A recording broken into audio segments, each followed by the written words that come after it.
ever through the city centre. More than 40,000 people lined the streets to see the festivities.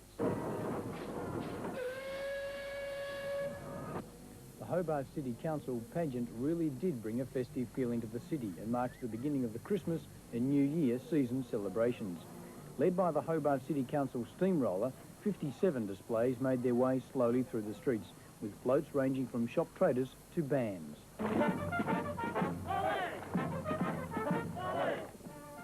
Some youngsters did not really understand what it was all about, but they certainly recognised one man dressed in red and sporting a flowing white beard.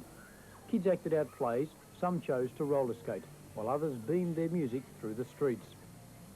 The Hobart City Council says this year's pageant featured quality and quantity, with many hours of preparation going to displays like the Pied Piper float to Vikings outfits, and even the Royals were there, while 50,000 adults, pensioners and children looked on with glee.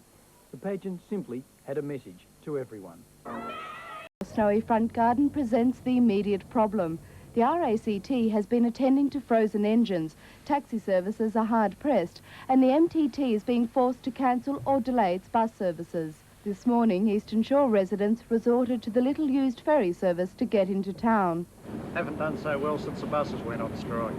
Efforts at driving to and from the city have been hampered by blocked arterial roads. The Tasman Bridge, Southern Outlet and Midlands Highway and other streets have been closed most of the day.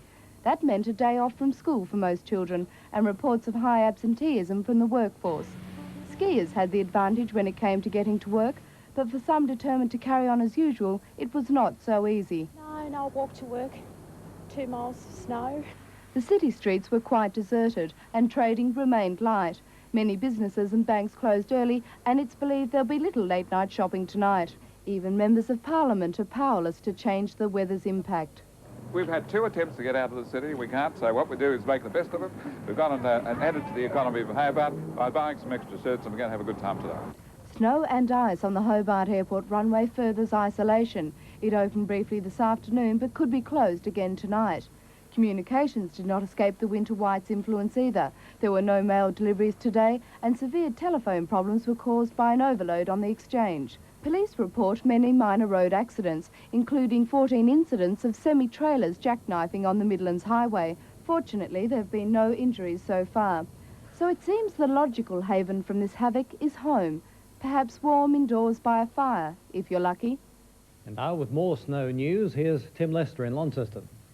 Snow also blanketed the traditionally cold Midlands region, closing the state's major highway for much of the day. The severing of the north-south road link caused confusion and trouble for the transport people.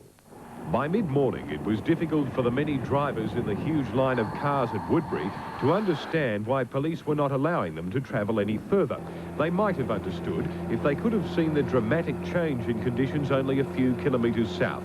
From St Peter's Pass, the Midland Highway was buried by a snowfall residents of the region say was their heaviest for 20 years.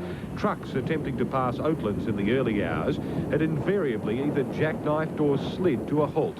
One driver we spoke to had been stranded for 5 hours. How dangerous is it? Oh, very dangerous, you know. You've got to be aware of it all the time, you know. You just, like this, you can't go any further. Passenger buses allowed through were sliding on the ice, and the school buses were retreating 4 hours early. Police finally opened a single lane of traffic at 2:30, but for many transport operators, the snow had already done its damage. Bottled and flavoured milk packaged in the south could not be delivered. Northern customers will have to make do with cartons tomorrow.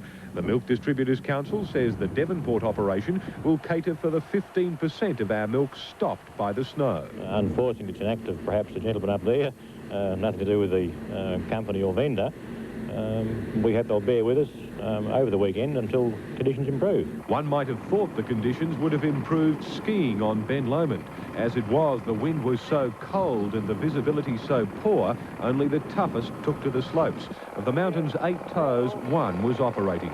However, snow cover was further improved, meaning if that bitter wind drops, skiers might well be in for a treat. Canadian Prime Minister Brian Mulroney has agreed to join forces in a book recording the history of the Savings Bank of Tasmania. Calligraphy is the art of beautiful handwriting using old-style pens and quills. It has been used since the Phoenicians created the first alphabet in 1000 BC. Today, the art of calligraphy is proving to be an important part of our everyday life, when people require handwritten letters for documents and events. The Society began the project in August and are hopeful of completing the 140-page book by April next year. Calligraphers will be demonstrating their art in the SBT Bank at the corner of Collins and Murray Streets between 12 and 2 p.m. tomorrow and Wednesday. We'll chalk up the first news.